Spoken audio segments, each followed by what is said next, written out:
mengenal kekasihku Nabi Muhammad. Bagaimana aku tidak mengenalnya?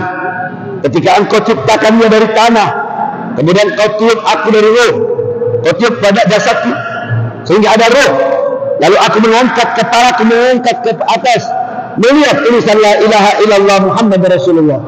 Nama Muhammad itu adalah nama kekasihmu pastinya, nama yang paling kau cintai, nama yang paling kau muliakan. Dengan nama itu pula ampunilah dosa-dosaku ya Allah.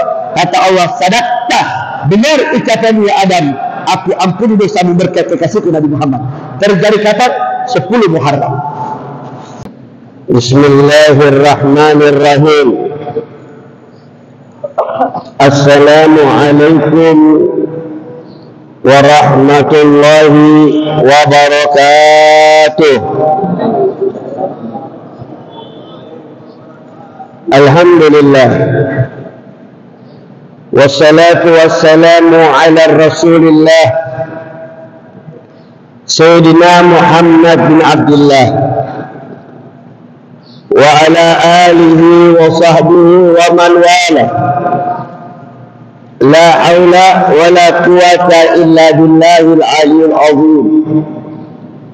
Allahumma salli salatan kamilatan wa sallim salaman tamman ala sayyidina Muhammadin alladhi tanhallu bihil uqad wa tanfiru bihil qurab wa tuqda bihil hawaij wa tunalu bihil raja'ib wa husnul khawatim wa yatasqal ghamamu biwajhil karim wa ala alihi fi kulli lahmatin wa nafasin bi'adadi kulli ma'lumilat amma ba'd. Pertama-tama yang saya muliakan para asatidz, para kiai, para habaib, tokoh masyarakat, tokoh agama, ketua masjid, imam masjid, seluruh jajarannya, ibu-ibu, bapak-bapak, hadirin hadirat jamaah masjid yang dimuliakan oleh Allah.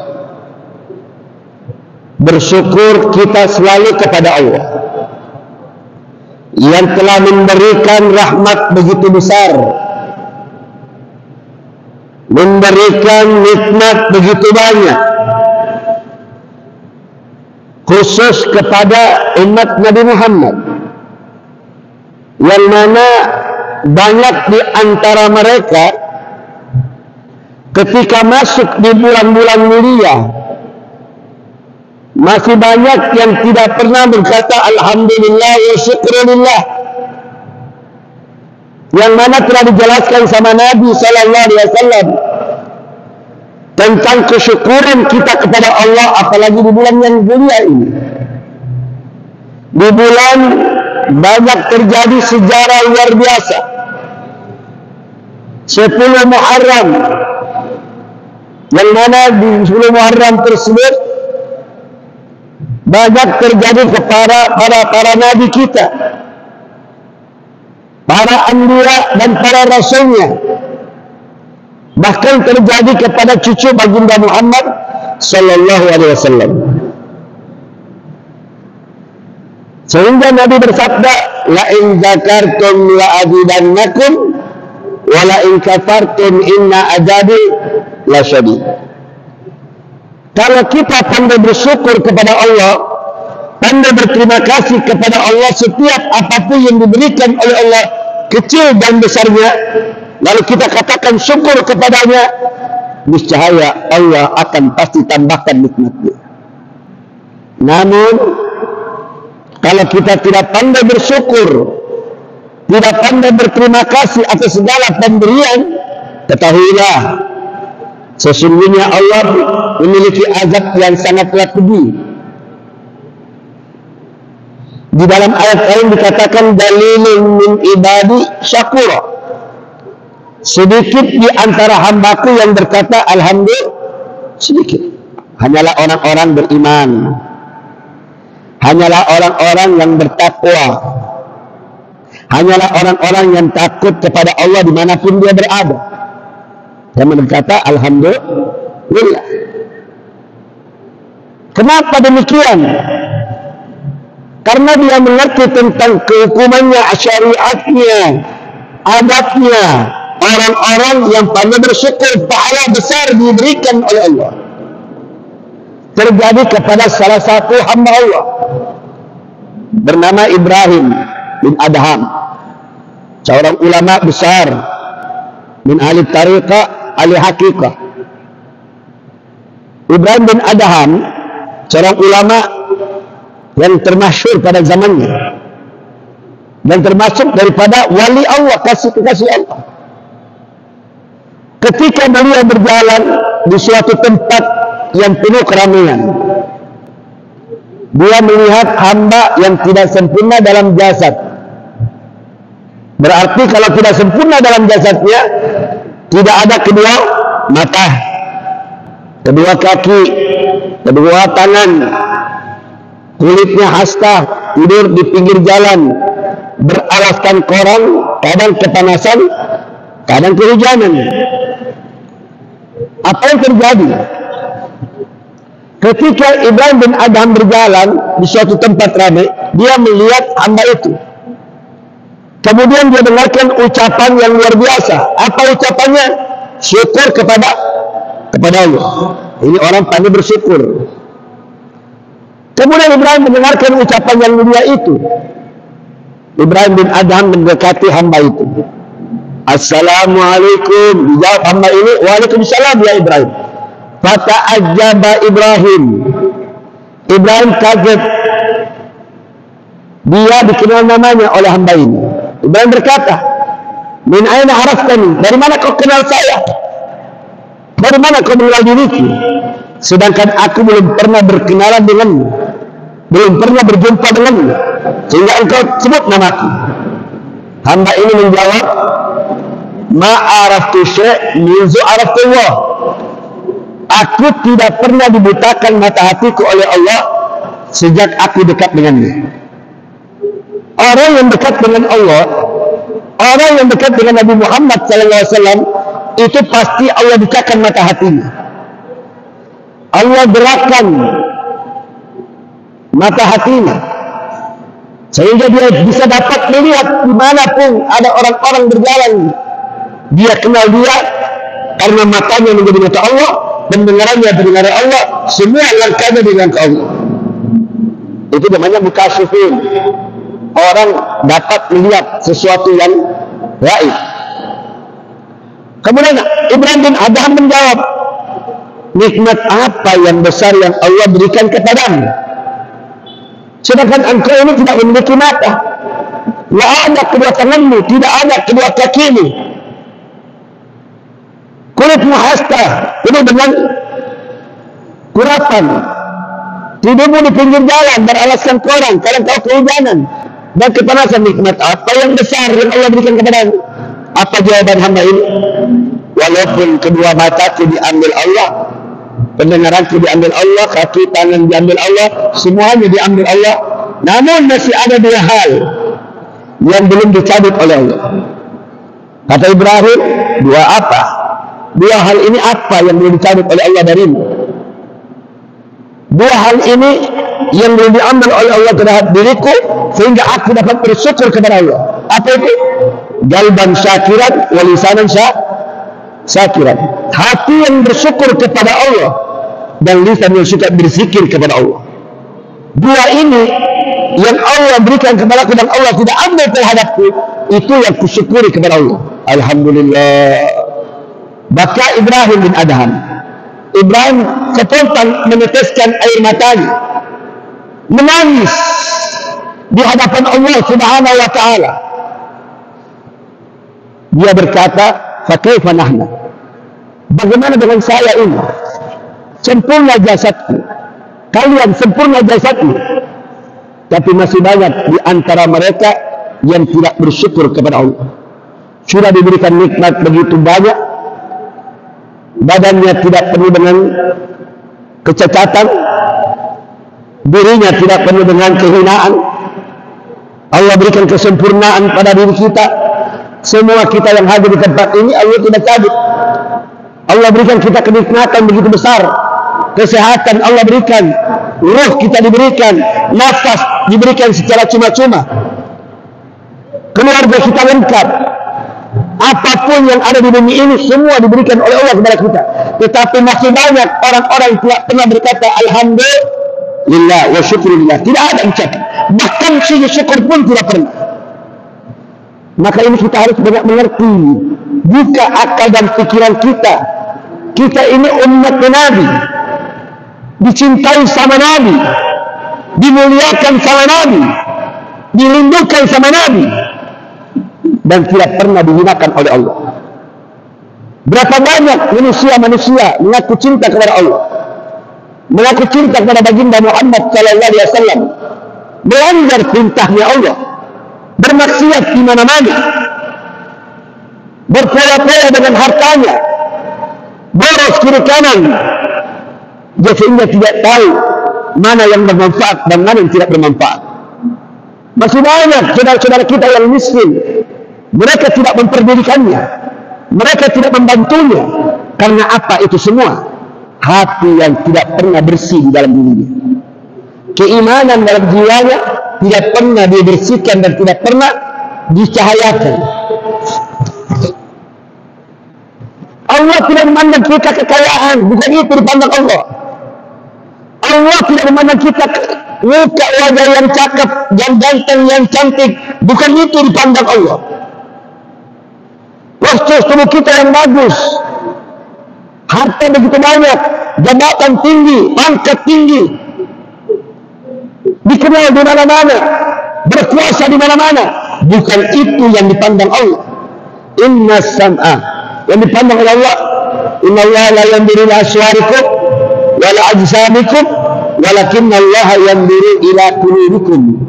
Allah tidak pandang dari wajah kita, pandangan kita, rupa kita, kekayaan dan seluruh yang kita miliki, bukan itu yang dipandang oleh Allah. Apa yang dipandang? Al-qulub, hati yang dipancarkan, rumah Allah yang ada di hati ini. Ini pusar cahaya pandangan Allah, diterapkan oleh Allah apapun yang dilakukan. Makanya orang-orang saleh, orang-orang yang dekat dengan Allah selalu membersihkan hatinya. Iza salat jasadikullah wa iza fasadat jasadikullah ala wahiyal qulub.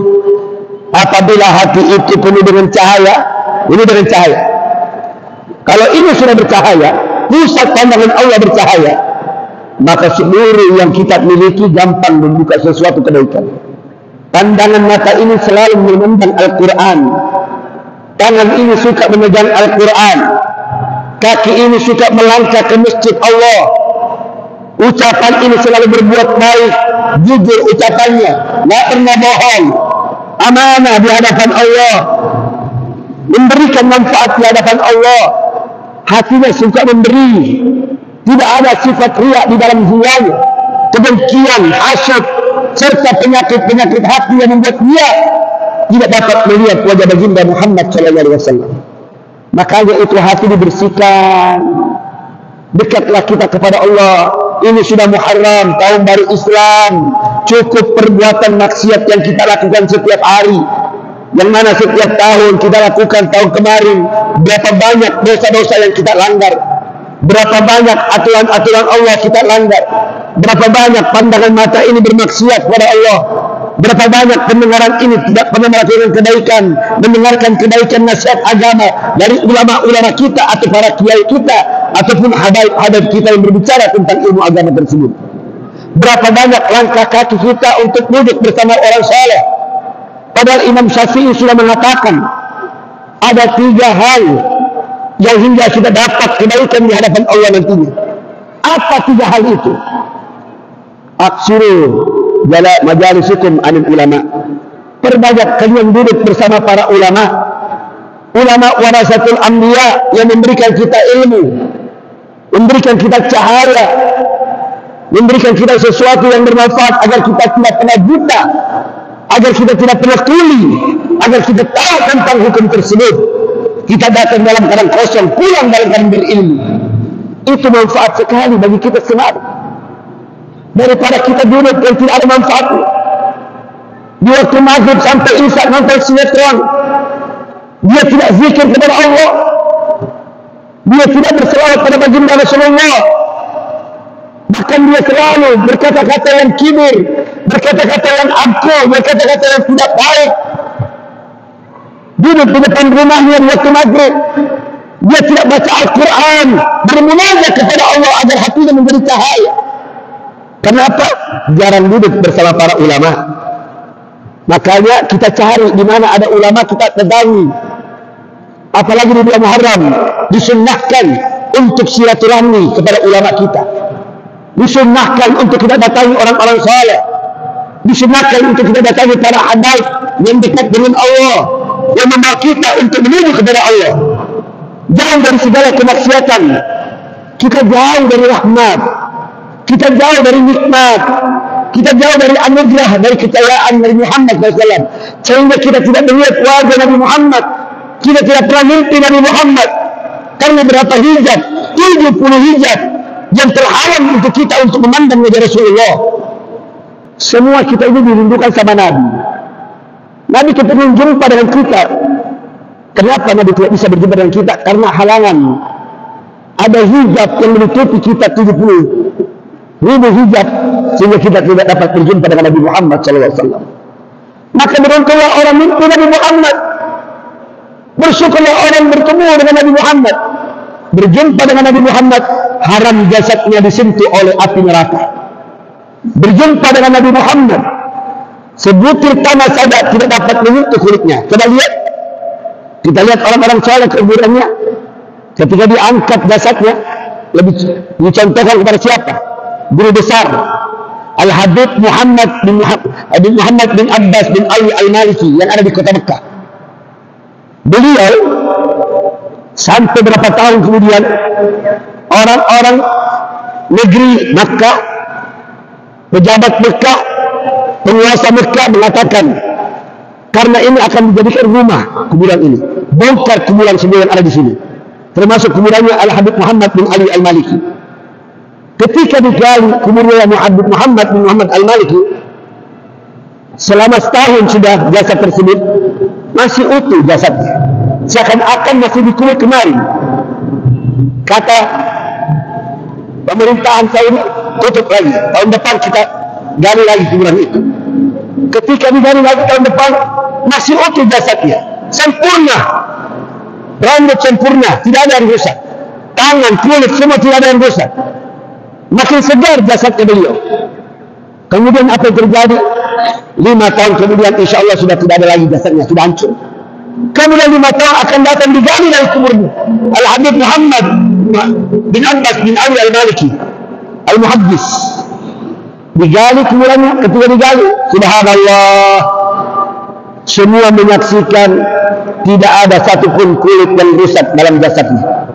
Bahkan orang-orang yang selalu mengatakan maulid bid'ah, zikir bid'ah, ziarah kubur bid'ah, semuanya bid'ah, yang ada tidak ada zaman Nabi, bid'ah. Al-Habib Muhammad bin Ali Al-Maliki membaca maulid, berselawat setiap saat kepada Nabi Muhammad. Bahkan beliau setiap minggu berjumpa dengan Nabi Muhammad. Apa yang terjadi? Seluruh yang menyaksikan tempat itu, Wahabi yang menyaksikan tempat itu, semuanya bertobat kepada Allah, kembali menuju Nabi Muhammad SAW, kembali ke Ahlussunnah wal Jamaah. Kenapa? Bukti nyata Al-Habib Muhammad bin Abbas Al-Maliki jasadnya utuh ketika digali. Apa sebabnya?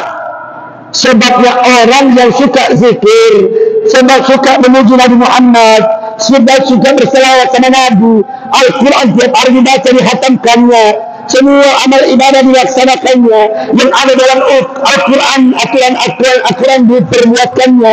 Itulah orang-orang yang bertakwa, yang beriman, yang dekat dengan Allah Subhanahu wa taala, sehingga hatinya pun bercahaya di hadapan Allah. Coba lihat orang-orang yang bermaksiat, mana ada wajah dari cahaya wajahnya, mana ada keinginan untuk selalu baca Quran.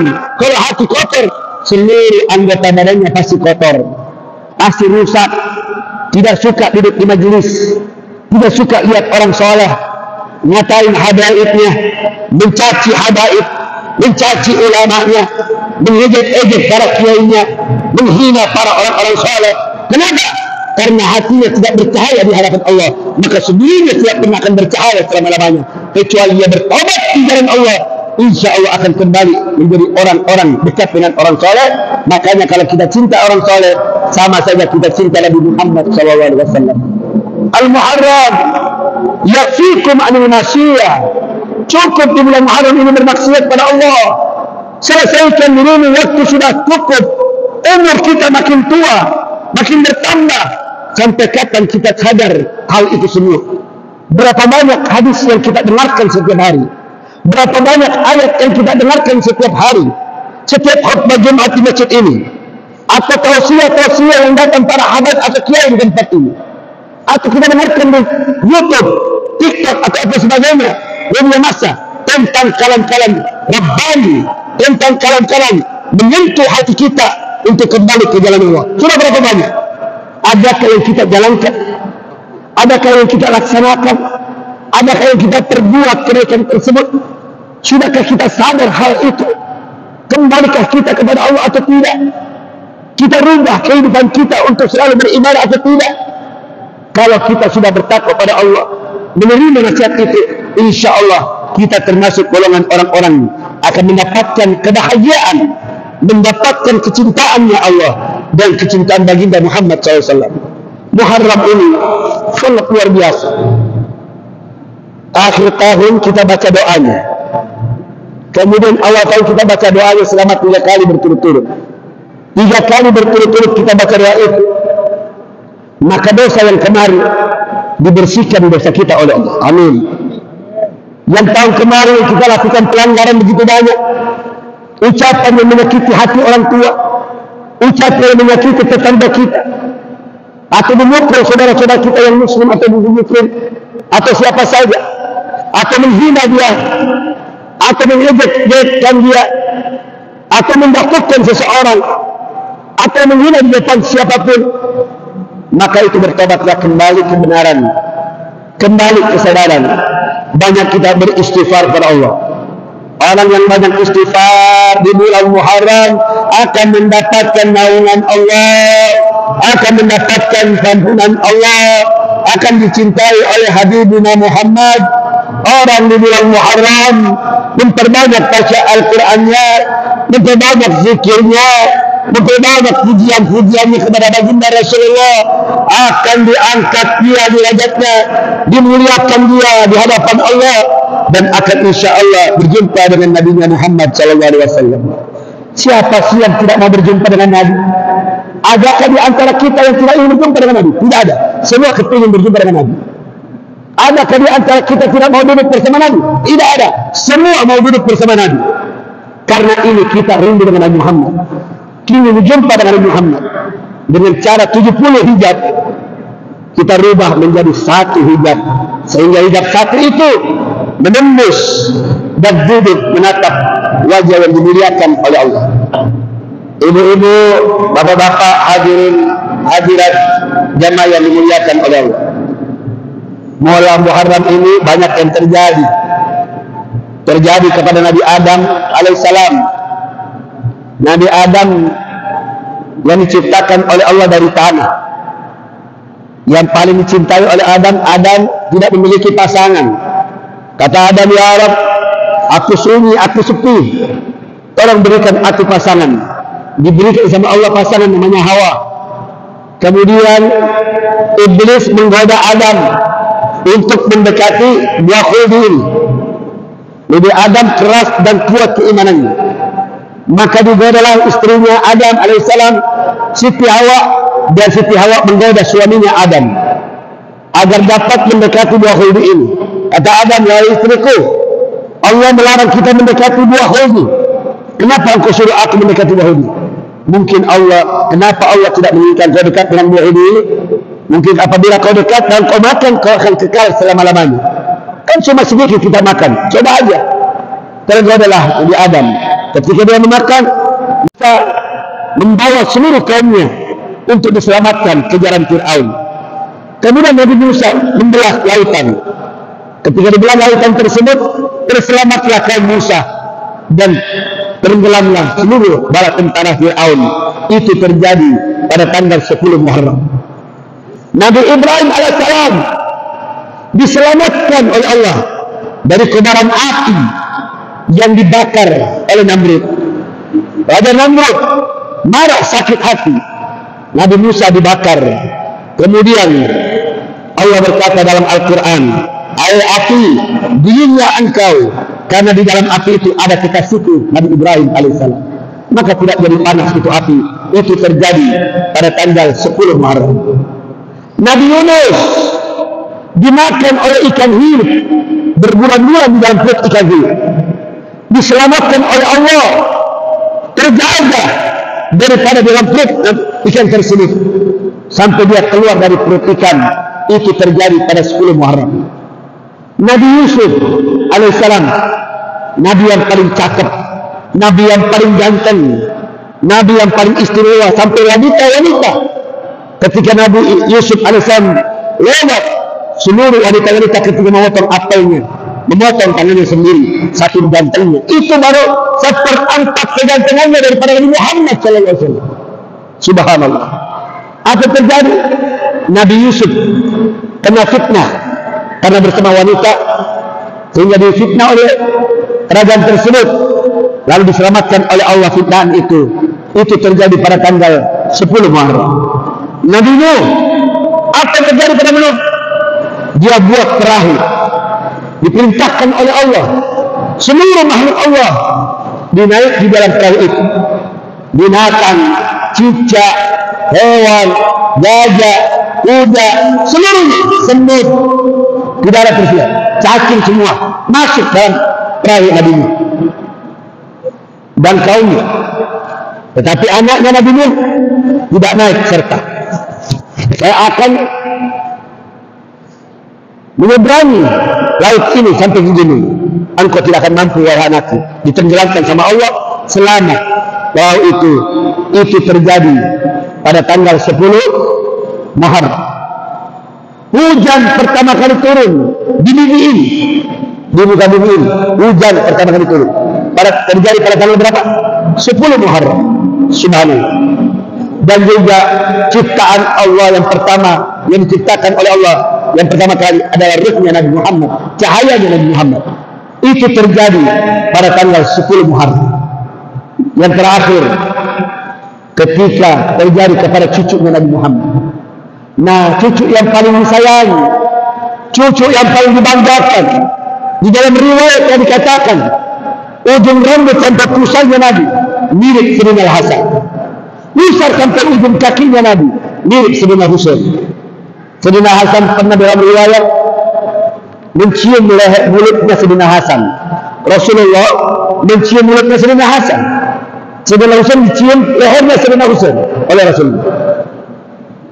Sayyidina Husain berkata, "Wahai ibuku Fatimah, mengapa kakek Rasulullah mencium mulutnya Sayyidina Hasan, lalu aku dicium leherku, ada apa?" Maka Fatimah bertanya kepada abangnya, "Ya Habib Rasulullah, wahai ayahku Rasulullah, kenapa engkau cium mulutnya Sayyidina Hasan, lalu kau mencium lehernya Sayyidina Husain? Ada apa? Akan terjadi sesuatu nanti." Sayyidina Hasan meninggal diracun, sedangkan Sayyidina Husain meninggal dipenggal kepala. Terjadi pada Karbala 10 Muharram. Kisah tentang 10 Muharram ada 12 bulan. 12 bulan ini Pak yang mulia. Semua 12 bulan ini mulia. Setiap ciptaan Allah mulia. Tapi ada lebih mulia dari 12 bulan ini. Apa itu? 4 bulan. Termasuk salah satu Muharram. Bulan Muharram ini kita harus muliakan. Apa yang disunnahkan di bulan Muharram? Perbanyak silaturahmi ulama, orang saleh, orang tua, sapu kepala anak yatim, potong kuku, potong rambut, ya, mandi, termasuk makan bubur, ya, Sula Asyura itu. Kalau di Makassar itu biasa bikin bubur Asyura, ya, bikin bubur, buat bubur Sula Asyura dan baca doa. Apa dikatakan? Berbuat baik, ucapan yang baik. Kembali kisah ini tentang Sayyidina Husain waktu usia Waktu masih ada Isya. Waktu masih ada. Sayyidina Husain. Bagaimana kisahnya Sayyidina Husain di Karbala ini? Pada tanggal 10 Muharram. Sayyidina Husain dapat kiriman kabar berita penghormatan kepada keluarga baginda Rasulullah.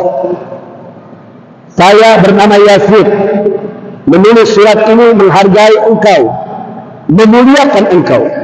Surat ini kuberikan kepadamu agar engkau dapat datang ke tempat saya. Ini tulisan dalam surat penghormatan undangan buat Sayyidina Husain dan keluarga. Sayyidina Husain menjawab, menulis surat itu, membalas, marhaba bil habib. Saya akan datang menuju tempat Anda dan atas undangan. Seluruh keluarga Sayyidina Husain dikumpulkan. Di situ ada anaknya Sayyidina Hasan juga. Sayyidina Husain punya anak beberapa. Sampai 72 keluarga besar Nabi Muhammad terkumpul di situ. Tidak ada tersisa, semua terkumpul. Biar yang sakit Ali Zainal Abidin ada juga di situ. Pada suatu hari dia sudah berangkat, kumpul berapa kendaraan kuda menuju melewati bagian Kufah. Kufah ini kebanyakan orang-orang Islam munafik yang didogoti keluarga baginda Rasulullah, yang benci keluarga baginda Muhammad. Salah satu utusan dari Madinah mendatangi Sayyidina Husain. Ketika itu berkemah, ya Subtul Nabi, la tadhhab ila hunak, jangan kau berangkat di tempat itu. Mereka mengkhianatimu, mereka akan membunuhmu, mereka akan meninggalmu. Seluruh keluarga akan dibunuh. Apa kata Sayyidina Husain? Nahnu syabab, saya seorang pemuda yang tidak gentar atas apapun itu. Aku diundang, wajib aku datangi. Aku tidak akan mundur selamanya. Itu prinsipnya keluarga baginda Rasulullah. Tetap sabar. Kalau begitu baiklah.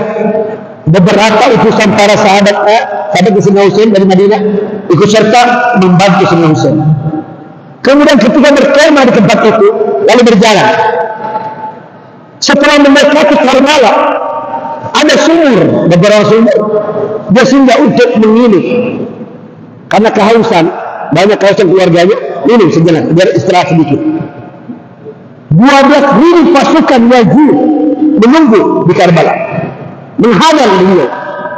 Untuk apa? Membunuh keluarga Rasulullah. Setelah itu berjalan sampai di tempat Karbala. Sayyidina Husain berkata, malaka hadi, ada apa dengan kalian semua ini menghalang kami untuk berangkat menuju Yazid kerajaannya, untuk undangannya, memenuhi undangannya? Ada apa engkau menghalangi kami semua? Mana ahli baitul Nabi tidak pernah berkata benci, tidak pernah berkata melawan kalian. Kami ini bersaudara di antara kalian. Hari ini hari terakhir bagimu ya Husain. Hari ini detik-detik terakhirmu ya Husain. Engkau akan kubunuh di tempat ini.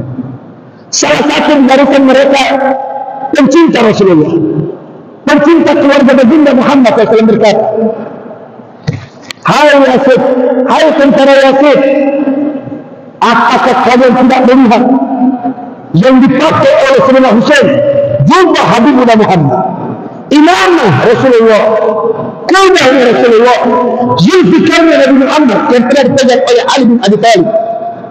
Apakah kau tidak menghargai? Apakah kamu tidak menghormatinya dari keluarga Rasulullah? Hai Tuhan, salah satu di antara bernama Inza. Hai Inza, la takallam syai', jangan kau berbicara sesuatu. Kalau kamu tidak menerima, keluar dari sini. Al-Inta dan pasukannya 300 pasukan membantu Sayyidina Husain. Alhamdulillah ada bantuan. 72 ditambah 10 ditambah 300 orang, sehingga terkumpul berapa orang? 12.000 pasukan Yazid melawan beberapa saja keluarga baginda Rasulullah. La ilaha illallah. 382 melawan 12.000 pasukan, tapi tidak ada daftar sedikit pun dari keluarga Rasulullah. Ali Akbar, Ali Askar, Abdullah dan sebagainya, semuanya berkumpul dengan kudanya masing-masing. Berkata salah satu di antara anaknya Sayyidina Husain, "Ya Ali, ya Aba Husain, la tukaddimu, dan kau maju dulu ya abah saya. Wahai abah, dan kau maju, biar anak ini bernama Ali Asghar akan melawan mereka semua." Ketika dia maju, baru pukulan pertama beberapa pasukan mereka hilang, meninggal dengan ayunan pedang Ali Akbar. Tetapi kekuatan sampai kapan? 12.000 melawan orang 382. Mustahil untuk dapat kemenangan. Tapi keberanian yang sangat tinggi, kekuatan yang sangat berani, yang diingatkan abahnya Ali bin Abi Thalib dan kakeknya baginda Rasul sallallahu alaihi wasallam. Satu demi satu Ali Asghar terbunuh, Ali Akbar terbunuh, seluruh keluarga baginda terbunuh, tinggal Sayyidina Husain yang terhadap perang melawan musuh-musuh mereka yang banyak terbunuh. Akhirnya panah yang tembus di perutnya, panah belakang, panah depan, semua menembus daripada badan yang mulia Sayyidina Husain.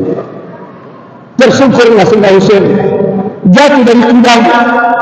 Dia berkata, "Hai orang-orang Yazid, kapan kau membunuh kami semua? Itu apa? Aku ridho. Tetapi kau jangan membunuh anak baikku." Ada anak baik, kehausan, dan anak baik itu gitu minum. Tolong kau berikan minuman. Lalu dikasih minuman dengan wajana dari tanah liat. Ketika anak baik mau dikasih minum, tanah itu tembus di lehernya anak baik tersebut. Subhanallah, tidak ada sedikit pun diberikan kasihan, tidak ada sedikit pun diberikan kecintaan, rasa sosial yang mereka tidak ada. Itulah orang-orang munafik, itulah orang-orang yang akan disiksa oleh Allah, akan tidak dipandang oleh baginda Muhammad SAW. Apa yang terjadi? Berikan aku minuman, aku tidak tahan lagi. Tapi aku diberikan bukan minuman, pedang dan panah terus berhamburan di jasad daripada Sayyidina Husain. Wafatlah Sayyidina Husain. Kemudian apa yang terjadi? Dipotonglah leher Sayyidina Husain, jatuh. Ketika dialihkan pedangnya, orang-orang yang tidak beriman kepada Allah, kepala Sayyidina Husain bertebaran jatuh dan ditendang. Kemudian kepala itu yang mulia disimpan ditembaknya orang-orang mereka. Kemudian inilah anak kalian, cucu Nabi Muhammad, tidak akan dapat dimuliakan oleh kami semua. Masya Allah, sampai begitu. Karena iman hatinya kotor, gelap gulita, tidak ada sedikit pun cahaya dalam hatinya, sehingga mereka tidak akan kumpul bersama Nabi Muhammad. Dia keluar sampai situ membunuh ayahnya, Sayyidina Husain. Dia menunggu ke kamar, melihat beberapa perempuan terbuat termasuk Zainab. Zainab berteriak ke Sayyidina Husain, "Ya Aba Husain, ya Aba Husain!" Diambil dari Sayyidina Husain dipeluk. Dilihat wajahnya Rasul. Ketika dilihat wajahnya Zainab, kembali ke kamar dan belum daripada antum dulu. Tinggal satu cucu Nabi Muhammad yang masih hidup. Itu pun dalam keadaan sakit.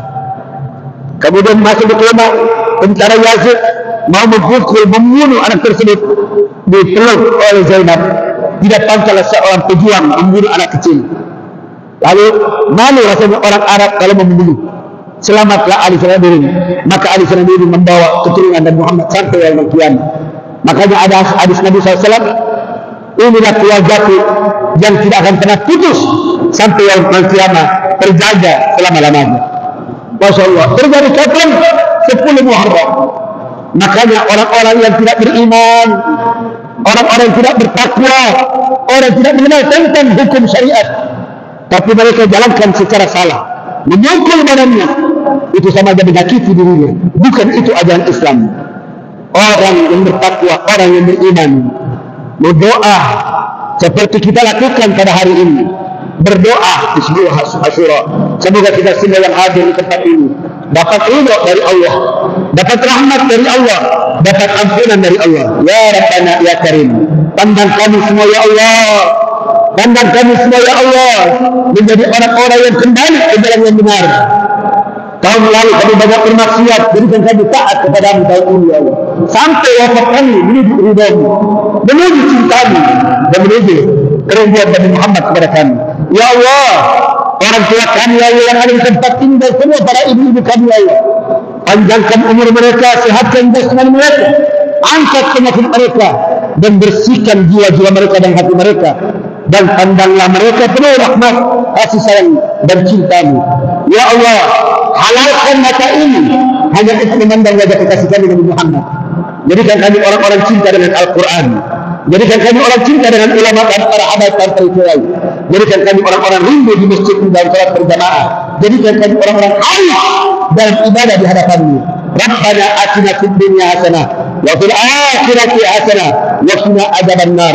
Wa sallallahu ala sayyidina Muhammad wa ala alihi wasallam. Walhamdulillahi rabbil alamin.